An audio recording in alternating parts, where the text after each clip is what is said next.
Split is Croatia's second city and the beating heart of Dalmatia, a sun-bleached Adriatic port where a Roman emperor's palace has been lived in continuously for over 17 centuries. It sits on a stubby peninsula on the eastern shore of the Adriatic Sea, about halfway down Croatia's long island-scattered coastline.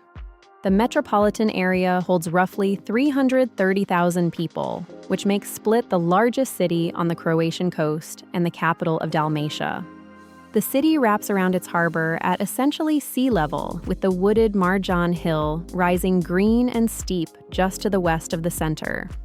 What defines Split is one thing above all else. Its old town does not sit beside a Roman ruin, it lives inside one.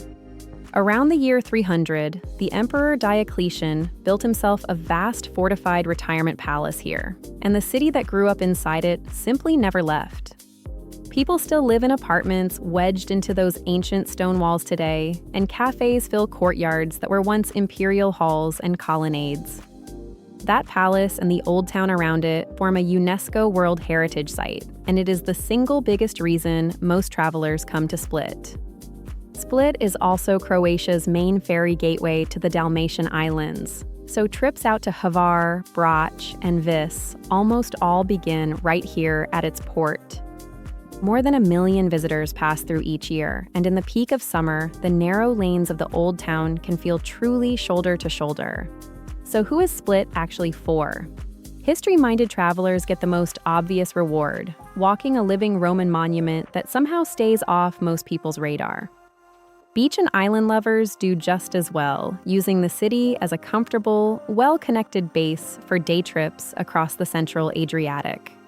Food-focused travelers thrive here too, in a city built for slow seafood lunches, local wine, and long, unhurried coffees along the waterfront. Families manage Split easily, with swimmable city beaches, a compact walkable core, and oddball stops like a museum of hundreds of taxidermied frogs. Now, the honest trade-off. Split in July and August is hot and crowded, and accommodation prices climb steeply through those two peak months. The historic core is also small, so if the palace is your only goal, you can see it properly in a single well-paced day. But Split rewards a slower pace as a base. Give it 3 to 4 days to fold in beaches, a hilltop fortress, and an island or two. Almost everyone flies into Split Airport, coded SPU, which sits about 25 kilometers northwest of the city near the town of Castela. It is a busy seasonal airport with heavy summer traffic from across Europe, though from North America, you will almost always connect through a European hub. The cheapest way into the city is local bus line 37, which runs from the main road outside the airport for around €3 and takes close to 50 minutes. Faster is the airport shuttle bus, which is timed to flights and drops you at the main bus station right next to the port and Old Town. A taxi from the airport into the center runs roughly 30 to 35 euros and takes about half an hour, and both Uber and Bolt operate here. If you are arriving by road, Split connects to Zagreb by the A1 motorway, a drive of about 4 hours covering just over 400 kilometers. Dubrovnik lies around 3 hours south along the coast, a spectacular but slower drive that briefly crosses into Bosnia, unless you take the newer bridge route. Many travelers skip the car entirely and arrive by ferry, since Split is the central hub of the whole Dalmatian island network. Now the key question for most visitors: do you actually need a car in Split? And the real answer is almost certainly not. The old town is completely pedestrianized, the center is very walkable, and a car quickly becomes a liability you have to park and pay for. Street parking in the central red zone runs about €1.20 per hour in summer and is capped at 2 hours, so it is not a real option. A central parking garage costs around €25 a day, which adds up fast for a vehicle you barely use inside the city. The move most visitors make is to rent a car only for the days they want, then return it rather than paying to store one. An economy rental runs roughly 45 euros a day, or around 250 for a week before fuel and tolls. Within Split itself, walking covers nearly everything, since the palace, the Riva waterfront, the markets, and the main beach all sit within a 15-minute stroll. For longer hops, there's the Promet Split bus network, where a single ride is about €2 and a 24-hour ticket is around €4. Note that Split sells single, day, 3-day, and monthly bus passes, but no 7-day pass. So a monthly ticket at €35 only pays off for long stays. Rideshare through Uber and Bolt is widely available and cheap for short in-town hops, often a few euros across the center. Taxis are metered and regulated, starting near €2 with a per-kilometer rate under €1, though rideshare is usually the better value. One warning at the ferry port. Some taxi drivers there quote inflated flat fares to arriving tourists, so walk 2 minutes to the bus station rank or use an app instead. The ferries themselves are the real transport highlight, with car ferries and fast catamarans running to Trogir, Šolta, Čiovo, and the bigger islands beyond. Operators like Jadrolinija and Kapitan Luka cover most routes, and in July and August, you should book island crossings ahead rather than turning up. Split concentrates almost all of its worthwhile lodging within a short walk of the old town, so your real decision is which pocket of the center suits you. The most atmospheric choice is staying inside or right against Diocletian's palace itself, where you sleep within 1,700-year-old walls.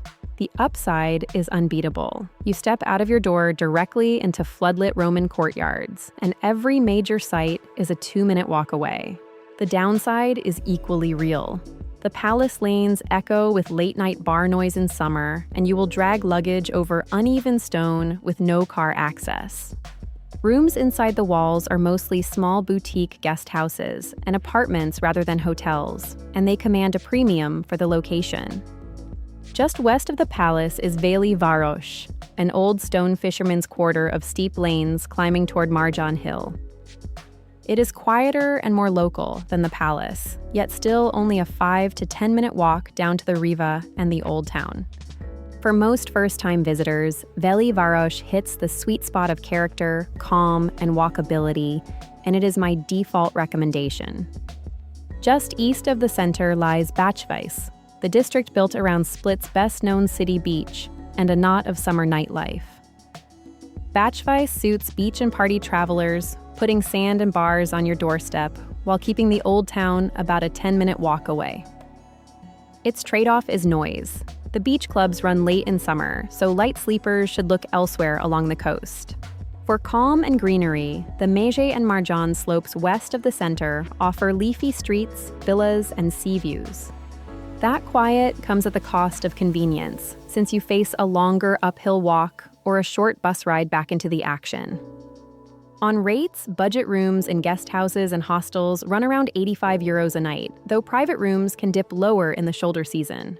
Mid-range hotels average about €170, upscale properties around €220, and the top luxury tier near €360. Note that Split has very few big international chain hotels, so major hotel loyalty and Amex programs have thin coverage here. Most of the good stays are independent boutiques and apartments, which means you book on quality and location rather than chasing points. For couples, the Palace, or Veli Varoš, delivers the most romance, while families and drivers are often better off in a quieter apartment slightly outside the core. The one zone to be wary of is the far eastern suburbs and the Split 3 district, which are cheaper but strip away the walkable magic that brings you here. Split's headline attraction is the one you sleep beside. Diocletian's palace is not a museum you enter. It is a working quarter of the city you wander freely. The palace is open air and free to walk at any hour, and simply getting lost in its marble lanes is the essential Split experience. Start at the peristyle, the colonnaded central square where Diocletian once addressed his subjects and where a cafe now serves coffee on the ancient steps. Just off it rises the Cathedral of St. Domnius, built inside the emperor's own octagonal mausoleum, which makes it one of the oldest cathedrals still in use anywhere. A combined ticket of roughly 7 to 10 euros covers the cathedral, its crypt, the treasury, and the climb up the bell tower. That bell tower is the one climb to prioritize. The steep stone and metal stairs open onto the finest rooftop view over the palace and the harbor.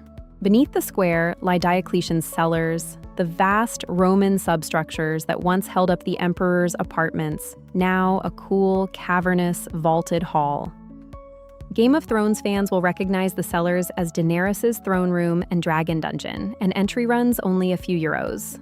Also, inside the walls is the small temple of Jupiter, later a baptistery, still guarded by a weathered black granite sphinx shipped from Egypt. Just outside the northern Golden Gate stands the towering bronze statue of Gregory of Nin by the sculptor Ivan Mestrovich. Rubbing the statue's polished big toe is the local good luck ritual, and it is free, quick, and the most photographed gesture in the city.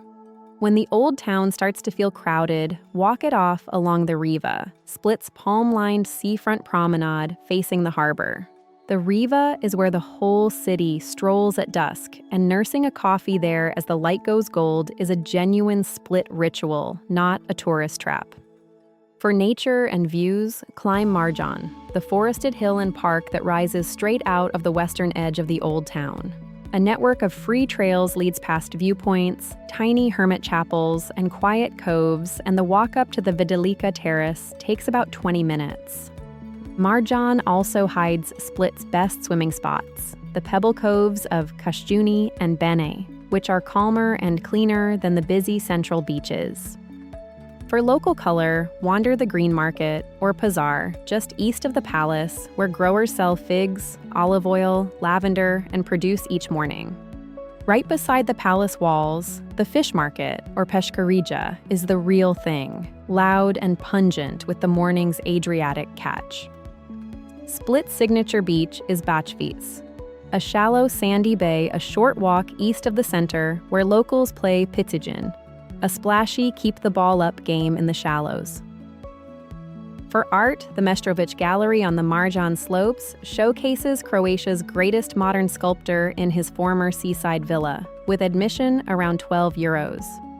History travelers should also make time for the Archaeological Museum, one of Croatia's oldest, holding finds from the nearby Roman city of Salona. For something completely different, Froggyland displays over 500 taxidermied frogs, posed in tiny human scenes. A bizarre, oddly charming stop that kids tend to love. One indoor stop to weigh carefully is the Game of Thrones Museum, which visitors often find slight next to the free, real locations scattered around the region. Now the day trips, because Split is arguably even better as a launch pad than as a destination in its own right. The easiest is Klis Fortress, a dramatic stone stronghold straddling a mountain pass about 20 minutes inland with sweeping views and an entry fee around 11 euros. Klis also served as the city of Marjan in Game of Thrones, and the ramparts alone justify the short bus or taxi ride up. 10 minutes further sits Salona, the sprawling ruins of the Roman provincial capital, where you can walk an amphitheater and basilicas for a small fee. 30 minutes west lies Trogir, a jewel-box island, old town, and UNESCO site with a spectacular carved cathedral portal and a compact seaside fortress. Trogir pairs neatly with the airport, since both sit in the same direction, making it an easy first or last stop on a trip. About an hour north is Krka National Park, famous for its chain of travertine waterfalls, with seasonal entry fees that run higher in peak summer. Krka is the gentler, closer alternative to distant Plitvice, and a boat ride to the island monastery of Visovac rounds out the day. The islands, though, are the real prize, and fast catamarans make several reachable as day trips from the port. Hvar town, about an hour out by catamaran, delivers lavender fields, a hilltop fortress, and Croatia's most famous summer nightlife. Brač is home to Zlatni Rat, the shifting golden horn shingle spit that appears on every Croatia postcard near the town of Bol. Quieter Vis, the farthest major island, rewards travelers who want fishing villages and the surreal Blue Cave on neighboring Bačevo, best booked as an organized tour. Now some concrete itineraries, starting with a classic 3-day plan for a first-time visitor. Day 1 is the palace day. Start at the peristyle when the cathedral opens around 8 or 9, then do the bell tower and cellars before the cruise crowds arrive. Break for a mid-morning coffee on the Riva. Then spend the late morning simply threading the palace lanes and rubbing Gregory of Nin's toe. After a long Konoba lunch, walk up Marjan in the cooler, late afternoon for the sunset view, then come down for dinner in Veli Varoš. Day 2 is a day trip day. Take the morning bus up to Klis Fortress for the views, continue to the Salona ruins by midday, and be back for an afternoon swim at Kashuni. Day 3 is an island day. Catch an early catamaran to Hvar or Brach, spend the day on the water and the beaches, and return on an evening sailing. For travelers with only 2 days, drop the island and combine the palace on day 1 with either Trogir or Krka on day 2. Now, a few itineraries shaped around specific interests, starting with history-focused travelers. For history buffs, Split is a 2-day Roman deep dive. Spend day 1 on the palace, cathedral, cellars, and the archaeological museum in the center. On day 2, chase the Romans outward to the ruins of Salona in the morning, then up to Klis Fortress, finishing in medieval Trogir by late afternoon. For beach and island lovers, the rhythm is different. Day 1 mixes the central Bačvice beach with the cleaner Marjan coves at Kashuni and Beni. Then give days 2 and 3 fully to the water, one for Brach and Zlatni Rat, another for Far Town, or a Blue Cave boat tour toward Vis. For families, Split is easy to string together. A morning of gentle palace exploring pairs well with the quirky Froggy Land, then an afternoon splashing at shallow Bačvice. A second family day works beautifully as a Marjan walk to the coves or a short, calm ferry hop to Trogir for pizza on the waterfront. Across all of these, the pattern holds. Split works best when you treat the Old Town as your morning, the sea as your afternoon, and the Riva as your evening. Split's food is proudly Dalmatian, which means Mediterranean cooking built on the Adriatic catch, olive oil, wild herbs, and whatever the nearby islands and hinterland grow. The style is simple and ingredient-driven rather than fussy, so the best meals here are often the plainest grilled fish, dressed with nothing but oil, lemon, and salt. Seafood is the backbone. Look for grilled whole fish sold by the kilo, tender grilled octopus salad, and mussels or shellfish buzara, simmered in white wine and garlic. The one dish to seek out is Karanai Rajat, a jet black risotto colored and flavored with cuttlefish ink, rich, briny, and unmistakably coastal. From the hinterland comes pashtekada, beef marinated for days, then slow braised in a sweet and sour sauce, traditionally served with soft homemade gnocchi.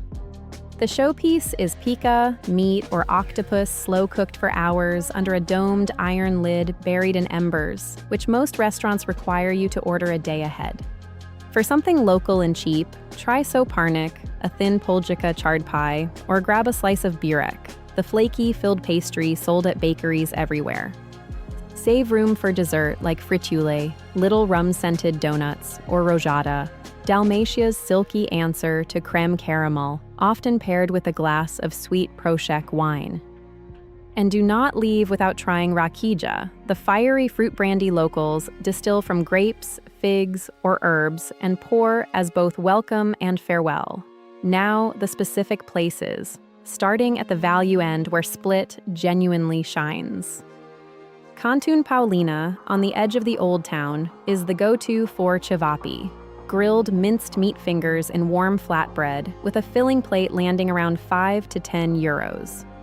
Fife, a gloriously old-school canteen near the harbor, serves hearty Dalmatian home cooking to locals and travelers alike for well under 20 euros a head.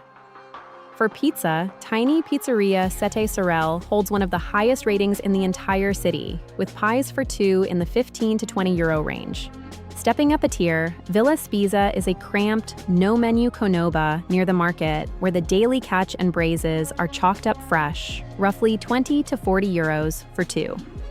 Konoba Fativi is the classic neighborhood seafood Konoba, family-run and unpretentious, and a reliable place to eat grilled fish the way locals actually do.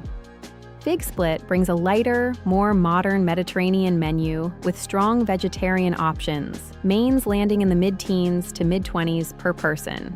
At the top end, Davor serves refined Dalmatian plates on a terrace above the sea east of the center, an easy contender for a special dinner at €50 a head and up. Restaurant Adriatic, right on the harbor, is the polished seafood choice, while Bocaria, a buzzy kitchen and wine bar in the Old Town, is the see-and-be-seen table. Coffee deserves its own mention because sitting over one for an hour is a Dalmatian institution rather than a caffeine transaction.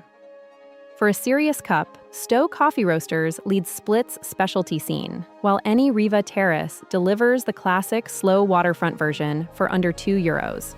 Now, a perfect eating day in Split, built the way a local might string it together. Start mid-morning at the Green Market for fruit, olive oil, and figs. Then step over to the fish market to see the morning's catch before it hits the menus. Take your coffee slowly afterward at a specialty roaster like Stowe or on a Riva Terrace if you would rather watch the harbor wake up. For lunch, keep it cheap and local. Grab cevapi at Cantun Paulina, or squeeze into Villa Spizza for whatever the Canoba is braising that day. Spend the hot afternoon at the beach or in the shade, then reconvene for an early evening drink and small plates at a wine bar like Bocaria. For dinner, go big on the sea, either a refined terrace meal at Davor or a straightforward platter of grilled fish at a Canoba like Fetivi. Finish with fritulet and a glass of prosek, or wander the lamp-lit palace with a scoop of gelato, which is excellent across Split. On price, a filling casual meal runs about €10, a 3-course dinner for 2 with drinks lands near 55, and a fine dining tasting menu sits around 80 per person. One practical note: book the well-known Canobas and any pica order ahead in July and August, because the good small kitchens fill fast in peak season. Let's talk money, because Croatia is no longer the bargain it was a decade ago, and Split in particular has become a solidly mid-priced European city. The single biggest variable is when you come. Peak July and August rates, especially for accommodation, can run half again what you pay in spring or autumn. At the budget end, plan on roughly 45 to 55 euros per person per day, which is around 50 to 60 US dollars. That budget assumes a hostel dorm bed near 20 euros, cheap eats like cevapi and bakery food, the free palace, and your own 2 feet for transport. A moderate day runs closer to 85 to 100 euros a person, or roughly $90 to $110. That moderate tier covers a budget hotel or apartment around 85 euros, a couple of casual restaurant meals, a paid site or two, and the odd bus or taxi. A comfortable day sits near 155 to 180 euros per person, which is about $170 to $200. At that level, you are in a mid-range hotel around 170 euros, eating well at sit-down restaurants and adding a boat trip or guided tour. Breaking out the line items helps, starting with food, where Split is still reasonable if you eat like a local. Food is where you have the most control, since leaning on Canobas, bakeries, and markets rather than tourist-facing terraces noticeably lowers the daily total. Coffee is a genuine bargain at under 2 euros, and supermarket basics like water and snacks keep self-catering cheap if you have an apartment. Attractions are mostly gentle on the wallet, since the palace and Riva are free and the cathedral and bell tower ticket is only around 7 to 10 euros. Even the bigger paid sites stay modest, with the Mestrovic Gallery near 12 euros and Cleese Fortress around 11. Local transport is cheap too, at 2 euros a bus ride or 4 for a day ticket, so the real spending is on ferries and any car rental. Where Split surprises people is accommodation, which in peak summer costs more than the city's relaxed feel would suggest. The other quiet budget eater is day trips, since island catamarans, national park entry, and organized boat tours add up quickly across a week. Split runs on a classic Mediterranean climate, which means hot, dry, crowded summers and mild, wet, quiet winters with 2 glorious shoulder seasons in between. Peak summer is July and August, when highs sit around 31 to 32 degrees Celsius in the upper 80s Fahrenheit with reliably dry, sunny days. That heat comes with the biggest crowds and the highest prices of the year, as cruise passengers and island hoppers pack the palace lanes by midday. June is the sweet spot on the warm side. Highs hover near 30 degrees Celsius, about the mid-80s Fahrenheit, with only about 4 rainy days and the sea already warm enough to swim. September is the other ideal window. Highs ease to around 26 degrees Celsius, roughly the high 70s Fahrenheit, and the Adriatic stays warm from the long summer. September also brings noticeably thinner crowds and softer prices, which is why many regulars quietly consider it the single best month to visit Split. Spring from April into May is lovely and green, with highs in the low 20s Celsius, around the low 70s Fahrenheit, though the sea is still bracing for swimming. The shoulder trade-off is real and worth stating plainly. Come in June or September and you get near peak weather with maybe half the crowds and better rates. Autumn tips wetter as it goes. October stays pleasant near 21 degrees Celsius in the high 60s Fahrenheit, but November is the rainiest month and the sea has cooled. Winter is quiet and cheap, with January highs around 12 degrees Celsius in the low 50s Fahrenheit, mild for Europe, but too cool and damp for the beach. Off-season Split is a different city. Many beach clubs and island ferries scale back or pause, but the palace, cathedral, and conibus stay open and blissfully uncrowded. If your trip centers on swimming and island hopping, aim for June through September, and if it centers on history and value, the winter and shoulder months reward you. Now the event's worth timing around because Split's calendar can either make or break a summer trip depending on your taste. The biggest by far is Ultra Europe, a massive electronic dance music festival held over 3 days in early to mid-July at Poljud Stadium and beyond. Ultra draws well over 100,000 fans and sends accommodation prices soaring, so plan around it deliberately, whether you want to be there or nowhere near it. Running through mid-July into mid-August is the Split Summer Festival, a prestigious performing arts program of opera, theater, and classical music staged since the 1950s in the palace itself. In late August, the days of Diocletian fill the old town with Roman costumes, markets, and reenactments, turning the palace back into the imperial capital it once was. For a purely local moment, the Feast of St. Domnius, or Sudamja, on the 7th of May, honors the city's patron saint with processions and celebration. Soccer fans can catch Hajduk Split, the city's beloved football club, at Poljud Stadium during the season, where the ultras known as Torcida make derby days electric. Weighing it all, the best overall window is early June or September, when you get warm seas, open everything, and a city that still feels like it belongs to itself. A few practical things make a Split trip smoother, and most of them are standard for the European Union, so the card on screen has the full rundown at a glance. Start with entry. Since Croatia joined the Schengen area in 2023, United States and Canadian passport holders can visit visa-free for up to 90 days in any 180-day period. The European Union is also rolling out its EDIAS travel authorization, an online pre-registration that may be required before you fly, so check the official status when you book. On money, Croatia now uses the euro, having switched from the kuna in 2023, so any older kuna prices you see online are out of date. Cards and contactless are accepted almost everywhere that matters, from hotels and restaurants to supermarkets, and tap to pay with a phone is common. Keep some cash anyway, because the green market, the fish market, small conibas, and island vendors often prefer or require it. Watch for dynamic currency conversion, the little trick where a card machine offers to charge you in dollars instead of euros. Always choose euros to get the fair rate. American Express works at bigger hotels and restaurants, but is patchier than Visa or MasterCard, so carry a backup card for smaller spots. Tipping is customary, but not obligatory here, and there is no American-style pressure to leave 20%. Rounding up the bill or leaving around 10% for genuinely good restaurant service is plenty, and locals often just round to a convenient number. Connectivity is easy and cheap. Croatian networks are modern, eSIMs work on any compatible phone, and a prepaid tourist SIM with several gigabytes runs about €15.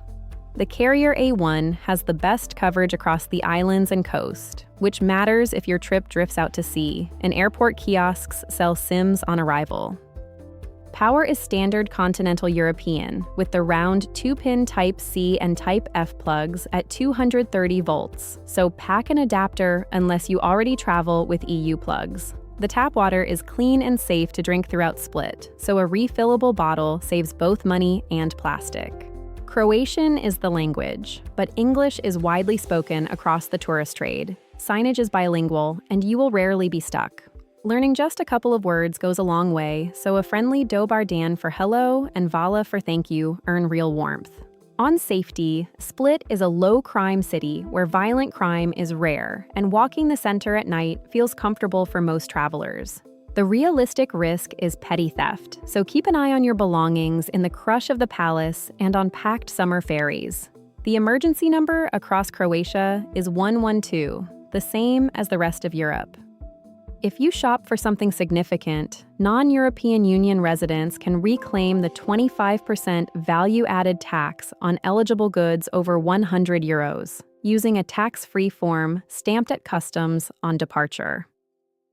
Now packing, where Split has a few specific demands beyond the usual summer kit. The single most important item is footwear. The palace marble has been polished glass smooth by centuries of feet and turned slippery, and Marjan's trails are rough, so bring sturdy, grippy walking shoes or sandals. If you plan to swim, add a pair of water shoes, because Split's beaches are pebble and rock rather than sand, and the stones are hard on bare feet. For clothing in summer, pack light, breathable layers, plus one warmer layer for the sea breeze after dark and a modest cover-up for entering churches. There is also a local rule worth packing around. Walking through the historic center in just swimwear is actually prohibited and can draw a fine, so bring a cover-up for the walk back from the beach. If you visit outside summer, swap in a light waterproof jacket and warmer layers, since autumn and winter bring real rain to the coast. For gear, the Adriatic sun is intense, so a good hat, sunglasses, and high-factor, reef-friendly sunscreen matter more here than most people expect. Round it out with a swimsuit and a quick-dry towel for spontaneous beach stops, a small day pack for day trips, and your Euro plug adapter.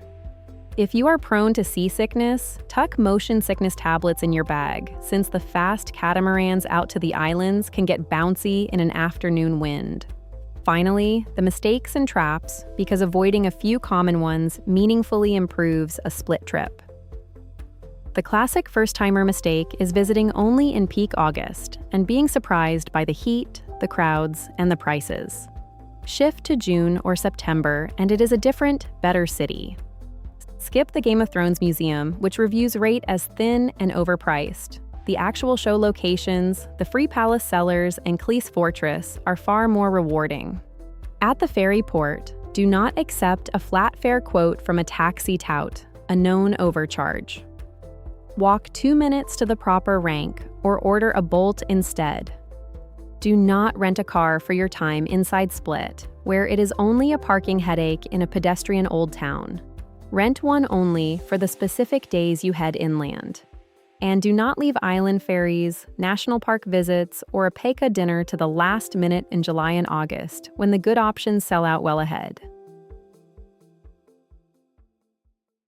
So where does Split land? It is a rare place where a genuine ancient wonder and a working, sunny beach city occupy exactly the same streets. Split is at its best for history travelers who want to walk inside a living Roman palace rather than file past a roped-off ruin. It is equally strong for beach and island lovers who get Croatia's best-connected launchpad to Hvar, Brač, Vis, and a coastline of hidden coves. Food-focused travelers and anyone who enjoys a slow seafood and coffee rhythm will also find Split deeply satisfying, and families handle it with ease. Who should think twice? If you want an untouristed, tranquil escape, peak summer Split is loud and packed, and you will fight for space in the Old Town. If you need polished, big resort comfort and chain hotel loyalty perks, Split's boutique and apartment lodging will feel thinner than a purpose-built beach resort. And if you dislike using a city as a base, Split may frustrate you since a real chunk of its appeal lies in the day trips beyond its walls. The honest verdict is that Split delivers exceptional value for what it is, a UNESCO-grade old town wrapped around a real Mediterranean beach city. Come in June or September, use it as a base, and give it 3 or 4 unhurried days, and Split rewards you as richly as anywhere on the Adriatic. That's our guide to Split, Croatia. Everything mentioned is linked in the description below. If you are planning another trip, we have more guides waiting for you. And if you haven't yet, subscribe so you don't miss the next one. Thanks so much for watching.